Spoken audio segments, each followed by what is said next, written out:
इस class 9th 7.3 का third question है। ये दो फिगर हैं, देखो क्या दिया हुआ हमें। इन दोनों त्रिभुज में ए बी जो है वो पी क्यू के बराबर है, बी सी जो है वो क्यू आर के बराबर है, और जो ए एम है वो पी एन के बराबर है। ये दिया हुआ है, ठीक है। और ए एम माध्यिका है। माध्यिका का मतलब क्या होता है कि ये माध्यिका जिस साइड के ऊपर ड्रॉ करी जाती है वो उस साइड को दो बराबर भागों में बांटती है। मीन्स बी एम और एम सी दोनों क्या हैं, बराबर हैं, आधे आधे हैं बीसी का, हाफ ऑफ बीसी। देखो बी एम बराबर में एम सी बराबर में क्या है, हाफ ऑफ बीसी। इस तरह से जो पी एन है ये भी क्या है, माध्यिका है हमारे पास।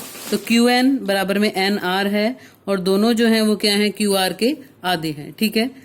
ए एम और पी एन क्या है, माध्यिका है। माध्यिका माध्यिका मीडियन बोलते हैं इसको इंग्लिश में, माध्यिका। अब देखो प्रूव क्या करना है हमने एक तो प्रूव करना है कि ये जो ए बी एम त्रिभुज है और पी क्यू एन त्रिभुज है, ये दोनों आपस में क्या है, सर्वांगसम है। तो पहला भाग लिखते हैं सबसे पहले सॉल्यूशन में। कौन कौन से त्रिभुज लेने हैं, ट्रायंगल ए बी एम, और दूसरा क्या लेना है हमने, ट्रायंगल पी क्यू एन। इसमें क्या क्या है देखो, सबसे पहले तो आपको दिया ही हुआ है, ए बी किसके बराबर है, पी क्यू के बराबर है, ये हमें गिवन है एक कंडीशन। दूसरी कंडीशन भी गिवन है, ए एम जो है वो किसके बराबर है, पी एन के बराबर है, ठीक है। ये दोनों भी क्या है, गिवन है, दूसरी कंडीशन भी गिवन है। अब तीसरी कंडीशन में हमें दिया हुआ है बी सी बराबर में क्यू आर है, लेकिन हमें बी सी तो नहीं चाहिए, हमने तो आधा ट्रायंगल लिया, तो हमें क्या चाहिए, बी एम चाहिए। अगर बी सी और क्यू आर बराबर हैं तो उनके आधे भी बराबर होंगे, half of Q R. BC का आधा क्या है, देखो बी एम, और क्यू आर का आधा क्या है, क्यू एन। तो इसका मतलब B M is equal to क्या हो जाएगा, क्यू एन। तो एक, दो और ये तीन, तीनों कंडीशन आ गई। तो इसका मतलब जो ट्रायंगल ए बी एम है वो सर्वांगसम हो जाएगा किसके साथ, पी क्यू एन के साथ। तो तीनों भुजाओं वाली कंडीशन ली है, तो क्या आ जाएगा हमारे पास, एस एस और एस, ठीक है। अब उसके बाद क्या प्रूव करना है, A B C full triangle prove करने हैं हमने, पी क्यू आर। अब देखो जो हाफ ट्रायंगल हैं वो हमने प्रूव किए हैं सर्वांगसम। अगर हाफ ट्रायंगल सर्वांगसम है तो एंगल बी जो है वो एंगल क्यू के बराबर होगा, सीपी सी टी है ये, ठीक है। दूसरे भाग के लिए हम इसको यूज करेंगे।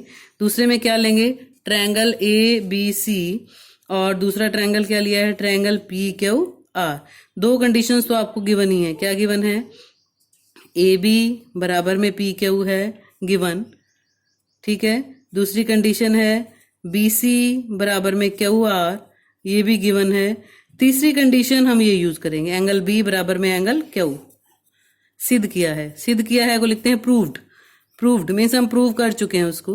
तो इसलिए तीन कंडीशन होगी, triangle A B C congruent सर्वांगसम हो जाएगा किसके साथ, पी क्यू आर के साथ।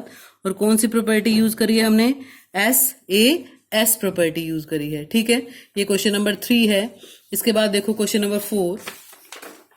क्वेश्चन नंबर 4 में हमें क्या दिया हुआ है, एक त्रिभुज ए बी सी है, इसमें बी ई जो है ये ए सी के ऊपर लंब है, लिखो ना, ये उल्टा टी जो है ये लंब का साइन होता है, बी ई परपेंडिकुलर टू ए सी, और सी एफ लंब है ए बी के ऊपर।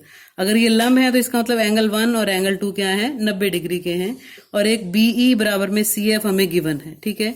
तो हमने प्रूव क्या करना है, हमने प्रूव करना है कि ए बी सी एक सम द्विबाहु त्रिभुज है। मीन्स दो भुजाएं इसकी बराबर हैं, या तो ए बी बराबर में ए सी प्रूव कर दो, या एंगल बी बराबर में एंगल सी, कुछ भी प्रूव कर सकते हैं। इन दोनों को प्रूव करने से प्रूव हो जाएगा कि ए बी सी क्या है, एक सम द्विबाहु त्रिभुज है। तो कौन कौन से ट्रायंगल देखो लेके चलेंगे, हम लेके चलेंगे B C F in triangle B C F, और दूसरा ट्रायंगल है हमारे पास सी बी ई, और दूसरा ट्रायंगल क्या है, C B E. Triangle B C F और ट्रायंगल सी बी ई में, अब देखो बी सी बराबर में बी सी दोनों में कॉमन है, एंगल 1 बराबर में एंगल 2 ईच 90 डिग्री है, और बी ई बराबर में सी एफ आपको क्या है, गिवन है। तो सारी कंडीशन है आपके पास। पहली कंडीशन क्या आ जाएगी, बी सी बराबर में बी सी, दोनों में क्या आ जाएगा, कॉमन, ठीक है। करण भी लिख सकते हो आप, आर एच एस यूज होएगा इसमें। दूसरा एंगल 1 बराबर में एंगल 2, ये क्या है, ईच 90 डिग्री, और तीसरा बी ई बराबर में सी एफ, ये क्या है, आपको गिवन है। तो इसलिए बी सी एफ त्रिभुज जो है वो सर्वांगसम हो जाएगा सी बी ई के साथ। तो जैसे ये सर्वांगसम होंगे, एंगल बी बराबर में एंगल सी, CPCT आ जाएगा।